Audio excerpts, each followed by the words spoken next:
Dit is Pinkstertyd. Reg oor ons land word daar in hierdie tyd Pinksterbidure gehou. Baie mense is huiwerig om in die openbaar te bid. Hulle vra, hoe moet ons bid? Goeiedag, ek is Dominee Thys Burger van die AP Kerk Viljoenskroon.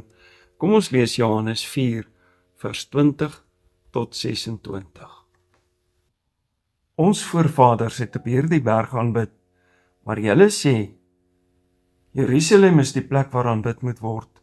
Jesus sê vir haar vrou, glo my, daar kom 'n tyd dat julle die Vader nog op hierdie berg, nog in Jerusalem sal aanbid. Julle aanbid dit wat julle nie verstaan nie. Ons aanbid dit wat ons verstaan, want die verlossing kom uit die Jode. Daar kom egter 'n tyd, en dit is nou, dat die ware aanbidders die Vader in gees en waarheid sal aanbid. Want die Vader wil juist sulke aanbidders hê. God is gees, en wie hom aanbid, moet in gees en waarheid aanbid. Die vrou sê vir hom, ek weet die Messias kom, wat Christus genoem word.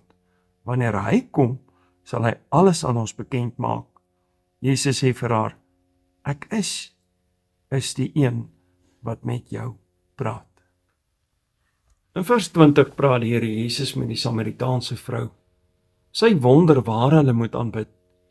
Op die berg Gerizim, wat 'n belangrike rol speel in die Ou Testament in die eerste 5 boeke, wat al is wat die Samaritane erken het. Of op die Sionberg in Jerusalem, waar die Jode op grond van die res van die Ou Testament aanbid het. Hierop antwoord die Here Jesus, dit gaan eintlik nie meer om waar jy aanbid nie.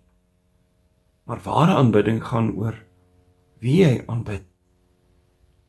Die Heidelbergse Katekismus beskryf dit in antwoord 117 met, ten eerste, dat ons alleen die enige ware God, wat hom in sy woord aan ons openbaar het, van harte aanroep.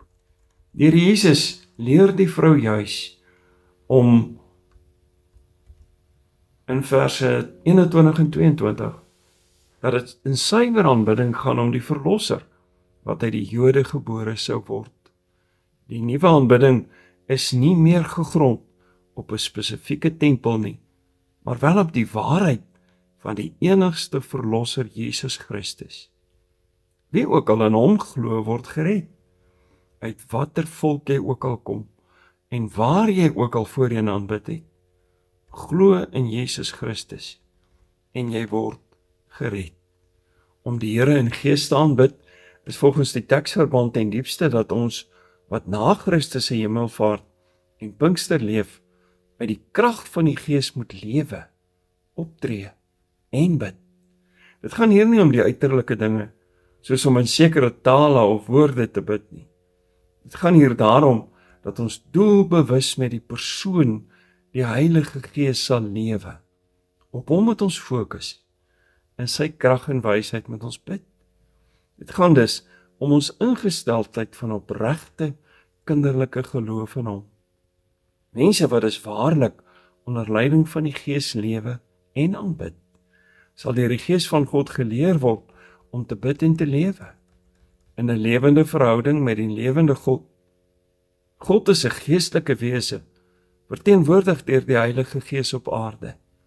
Die Gees is nie net by ons nie, maar woon ook in ons as gelowiges. Dit gaan dus nie om waar jy aanbid, watter woorde of formules jy gebruik nie. Dit gaan nie om uiterlike godsdiens nie, maar oor jou lewende verhouding met die Here. Het jy 'n lewende verhouding met die lewende Here Jesus en die lewegewende Gees van God, dan kan jy in gees en waarheid aanbid. Amen. Kom ons bid saam. Dankie Here, dat U Gees in ons woon. Vader, dat ons deur U Gees gelei en geleer word om te bid. Dat ons daarom maar net ons dankbaarheid deur gebed kan uitlewe. Ons bid dit om Jesus wil. Amen.